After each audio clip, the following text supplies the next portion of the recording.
بسم اللہ الرحمن الرحیم۔ فلسطین کی سرزمین پر مسلمانوں کے ساتھ اور نہتے اور معصوم بچے عورتوں کے ساتھ جو ظلم و بربریت کا معاملہ ہو رہا ہے، شاید صدیوں میں انسانوں نے ایسا ظلم، ایسا خون خرابہ نہ دیکھا ہو جس کا تصور نہیں کیا جا سکتا۔ میں یہ نہیں کہوں گا کہ ساری دنیا اس ظلم کو ہوتا دیکھ رہی ہے، بلکتے بچوں کو، خاندانوں کو اجڑ جانے کو، آبادی کے تباہ ہو جانے کو، اور تکلیف اور اذیت اور پریشانی کے ہر لفظ کم پڑ جائیں گے جو ان پر حالات تھے ان کو بیان کرنے میں۔ دنیا اسے دیکھ رہی ہے۔ ہمیں یہ نہیں کہنا چاہیے کہ لوگوں نے انسانیت بیچ دی ہے، بلکہ بات یہ ہے کہ انسانیت ہے ہی نہیں، نام و نشان نہیں ہے۔ دنیا کے طاقتوں کے پاس انسانیت کے نام پر کچھ نہیں ہے۔ لیکن اس پورے المیے میں، اس پوری تصویر میں پچھلے ایک مہینے سے جو دیکھی جا رہی ہے، کچھ بہت مثبت اور پازیٹو اور بہت اچھے پہلو سامنے آئے ہیں۔ وہ ہے غزہ کے مسلمانوں کا، فلسطین کے مسلمانوں کا ثبات، ان کی ثابت قدمی، ان کا جمنا۔ آپ تصور کریں، جن آلام اور مصائب کو وہ جھیل رہے ہیں، جن حالات کا وہ سامنا کر رہے ہیں، اس کا ہزارواں بھی ہم نہیں برداشت کر سکتے۔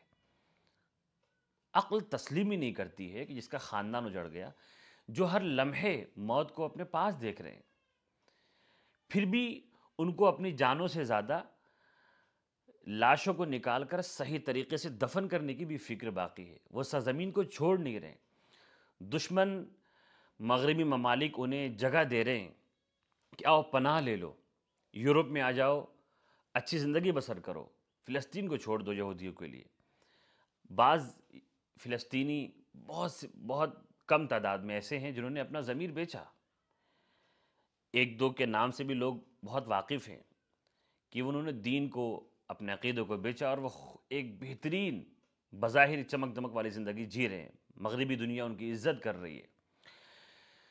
اس کے باوجود فلسطین کے لوگ اپنے ایمان پر یورپ کی اس دعوت، مغربی ممالک کی اس دعوت، امریکہ کے اس بلاوے کے باوجود فلسطین کے عوام، وہاں کے مسلمان، وہاں کے ایمان والے مرد و عورت، بوڑھے اور بچے اپنا ضمیر نہیں بیچ رہے۔ نہ وہ زمین چھوڑنے پر تیار ہیں، نہ وہ ایمان کے ایک ذرہ برابر مصلحت کو قبول کرنے کو تیار ہے۔ کسی مصلحت پہ وہ راضی نہیں ہے۔ آپ اس سے ان کا ایمان کا جائزہ لیجئے۔ یہ وہ چیز ہے جو پوری دنیا کے ایمان والوں کو کی تربیت کر رہی ہے۔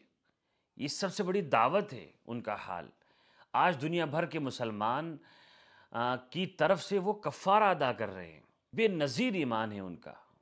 وہ اپنا سب کچھ قربان کر چکے ہیں، پھر بھی ایمان پہ جمے ہیں، اور ان کا ایمان بڑھتا جا رہا ہے۔ امریکہ میں ایک خبر ٹرینڈ کر رہی تھی پچھلے دنوں، اور ان دنوں بہت سرچ کر رہے ہیں وہاں کے لوگ، مغربی ممالک میں لوگ حیرت زدہ ہیں کہ وہ راز کیا ہے جو غزہ کے مسلمانوں کو، جو کہ گھرے ہوئے ہیں، سالوں سے گھرے ہوئے ہیں، دشمن فوجوں کے نرغے میں ہیں، کھانا اور پانی ان کا نہیں پہنچ رہا ہے، وہ بھوکے پیاسے ہیں، صحیح غذا ان کو نہیں مل رہی ہے، دوا ان کو نہیں مل رہی، اور ان دنوں تو وہ بالکل سراسر بھوکے اور پیاسے ہیں۔ مدد کے نام پر بھی بھیک بھی ان تک نہیں صحیح طریقے سے پہنچ پا رہی ہے۔ پھر بھی کیا وہ راز ہے کہ وہ وہیں رہنا چاہتے ہیں، جانوں کی قربانی دے کر بھی وہ اسی پر جمے۔ وہ راز کیا ہے؟